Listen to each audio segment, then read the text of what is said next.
एकादशी कथा के अनुसार एक समय दालभ्य ऋषि ने पुलिस्त ऋषि जी से पूछा कि हे महाराज, पृथ्वी लोक में मनुष्य ब्रह्म हत्या समान पाप करते हैं, पराये धन की चोरी भी करते हैं तथा दूसरों की उन्नति देखकर कभी कभी ईर्ष्या भी करते हैं। साथ ही अनेक प्रकार के व्यसनों में भी फंसे रहते हैं, फिर भी उनको नरक प्राप्त नहीं होता है। इसका क्या कारण है? वे न जाने कौन सा दान पुण्य व्रत उपवास करते हैं जिससे उनके पाप नष्ट हो जाते हैं। यह सब कृपा पूर्वक आप मुझसे कहिए। पुलिस्त मुनि कहने लगे कि हे महाभाग, आपने मुझसे अत्यंत गंभीर प्रश्न पूछा है जिससे संसार के जीवों का अत्यंत भला होगा। इस भेद को ब्रह्मा, विष्णु, रुद्र तथा इंद्र आदि भी नहीं जानते, परंतु मैं यह गुप्त तत्व आपसे कहता हूँ, सुनिएगा। उन्होंने कहा कि माघ माह आते ही मनुष्य को स्नान आदि करके शुद्ध रहना चाहिए, इंद्रियों को वश में करना चाहिए, क्रोध, लोभ, मोह, अहंकार, ईर्ष्या तथा द्वेष आदि का त्याग कर भगवान का सुमिरन करना चाहिए। पुष्य नक्षत्र में गोबर, कपास, तिल मिलाकर उनके कंडे बना लेने चाहिए। उन कंडों से 108 बार हवन करना चाहिए। उस दिन मूल नक्षत्र हो और एकादशी तिथि हो तो अच्छे पुण्य देने वाले नियमों को ग्रहण करें। स्नान आदि से निवृत्त होकर पूर्ण रूप से सभी देवी देवताओं के देव श्री भगवान का पूजन करना चाहिए और एकादशी व्रत को धारण करना चाहिए। रात्रि को जागरण करना चाहिए। उसके साथ ही दूसरे दिन धूप, दीप, नैवेद्य आदि से भगवान का विधि विधान से पूजन करने का प्रयत्न कर खिचड़ी का भोग लगाना चाहिए। यह कार्य एकादशी और द्वादशी दोनों तिथि पर करने का प्रयत्न करना चाहिए। तत्पश्चात पेठा, सीताफल, नारियल या सुपारी का अर्घ्य देकर स्तुति प्रस्तुति करनी चाहिए। हे भगवान, मन ही मन स्मरण करना चाहिए कि हे प्रभु, आप दीनों को शरण देने वाले हैं, इस संसार सागर में फंसे हुए को उद्धार करने वाले हैं। हे पुंडरीकाक्ष, हे विश्वभावन, हे प्रभु, हे पूर्वज, हे जगतपते, आप लक्ष्मी जी सहित इस तुच्छ अर्घ को स्वीकार करें। ऐसी प्रार्थना करने के पश्चात जल से भरा हुआ कुंभ अर्थात घड़ा ब्राह्मण को दान करें। साथ ही ब्राह्मण को श्यामा गौ और तिल पात्र को भी दान में देना उत्तम होता है। तिल स्नान और भोजन दोनों ही करना श्रेष्ठ है। इस प्रकार से जो मनुष्य जितने तिलों का दान करता है उतने 1000 वर्षों तक वह स्वर्ग में वास करता है। तिल का इस तरह से इस दिन प्रयोग करना भाग्य की रेखाओं को प्रबल करता है और दुख दरिद्रता का अंत होता है।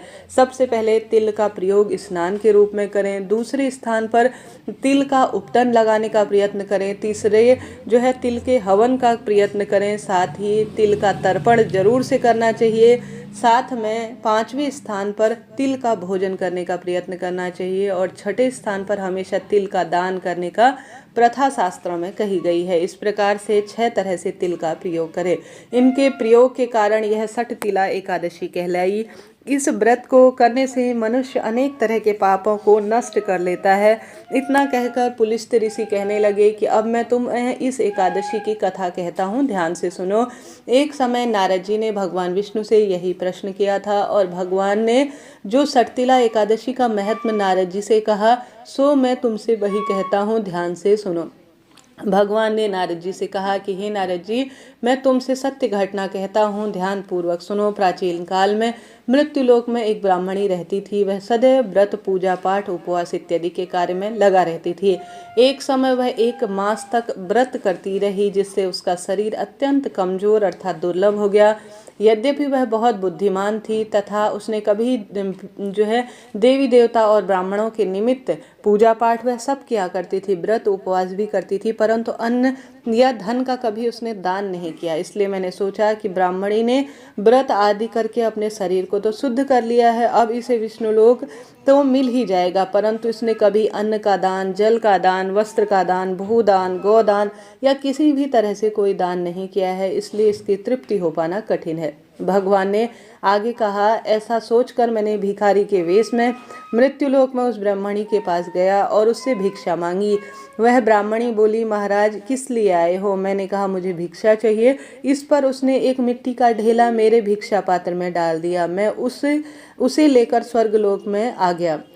कुछ समय बाद ब्राह्मणी भी शरीर का त्याग कर कर स्वर्गलोक में आ गई। उस ब्राह्मणी को मिट्टी का दान करने से स्वर्ण दान का सुंदर फल मिला और उसने जो है सुंदर महल स्वरूप में प्राप्त किया, परंतु उसने अपने घर को अन्न आदि सब सामग्रियों से सुन्न पाया। लेकिन वह घबराकर मेरे पास आ गई और कहने लगी, भगवान, मैंने आपके व्रत किए, पूजा पाठ की, परंतु मेरे घर में कोई भी अन्न का दाना नहीं है और मेरे जीवन में वस्तुएं शून्य हैं। इसका क्या अर्थ है? इस पर मैंने कहा, तुम पहले अपने घर जाओ, देव स्त्रियां वहां आएंगी तुम्हें देखने के लिए। पहले उनसे षठतिला एकादशी का पुण्य और विधि सुन लेना, तब द्वार खोलना। मेरे ऐसे वचन सुनकर वह अपने घर आई। तब देव स्त्रियां आई और द्वार खोलने को कहा तो ब्राह्मणी बोली, आप मुझे देखने आई हैं तो षठतिला एकादशी का महत्व भी मुझसे कहो।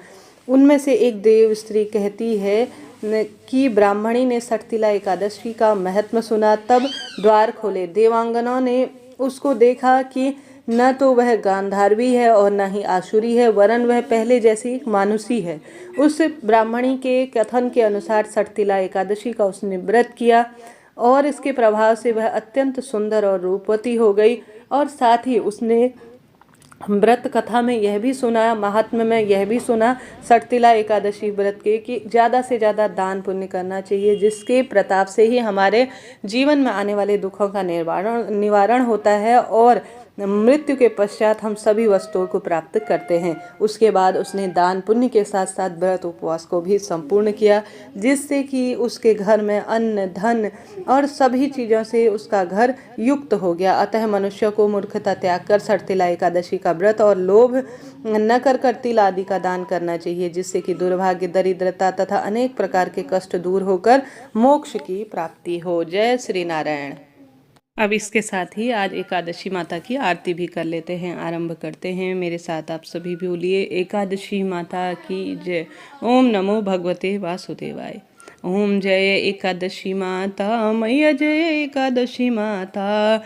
विष्णु पूजा व्रत को धारण कर शक्ति मुक्ति पाता। ओम जय एकादशी माता, तेरे नाम गिनाऊं देवी, भक्ति प्रदान करती मैया, भक्ति प्रदान करती। गण गौरव की देनी माता, गण गौरव की देनी माता, शास्त्रों में वर्णी। ओम जय एकादशी माता। मार्गशीर्ष के कृष्ण पक्ष की उत्पन्न विश्वतारिणी जनमी मैया, विश्वतारिणी जनमी। शुक्ल पक्ष में मोक्षदा, शुक्ल पक्ष में मोक्षदा, मुक्तिदाता बन आई। ओम जय एकादशी माता। पौष के कृष्ण पक्ष में सफला नामक है मैया, सफला नामक है। शुक्ल पक्ष में होय पुत्रदा, आनंद अधिक रहे। ओम जय एकादशी माता। नाम षठतिला माघ मास में कृष्ण पक्ष आवे मैया, कृष्ण पक्ष आवे। शुक्ल पक्ष में जया कहावे, शुक्ल पक्ष में जया कहावे, विजय सदा पावे। ओम जय एकादशी माता। विजया फाल्गुन कृष्ण पक्ष में शुक्ला आम्ल की मैया, शुक्ला आम्ल की। पाप मोचनी कृष्ण पक्ष में चैत्र महाबली की। ओम जय एकादशी माता। चैत्र शुक्ल पक्ष में नाम कामदा है मैया, नाम कामदा है। धन देने वाली है, धन देने वाली है। नाम वरुथिनी कृष्ण पक्ष में मैया, नाम वरुथिनी कृष्ण पक्ष में। शुक्ल पक्ष में होय मोहिनी, अपराज्येष्ठ पक्षी मैया, अपराज्येष्ठ पक्षी। नाम निर्जला सब सुख करनी, नाम निर्जला सब सुख करनी, शुक्ल पक्ष रखी। ओम जय एकादशी माता।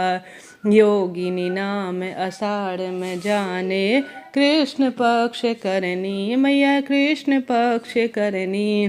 देव शयनी नाम कहायो, देव शयनी नाम कहायो, शुक्ल पक्ष धरनी। ओम जय एकादशी माता, कामिका श्रावण माह में आए, कृष्ण पक्ष कहिए मैया कृष्ण पक्ष कहिए। श्रावण शुक्ला होय पवित्रा, श्रावण शुक्ल होय पवित्रा, आनंद से रहिए। ओम जय एकादशी माता, अजा भाद्रपद कृष्ण पक्ष की, परिवर्तनी शुक्ला मैया परिवर्तनी शुक्ला।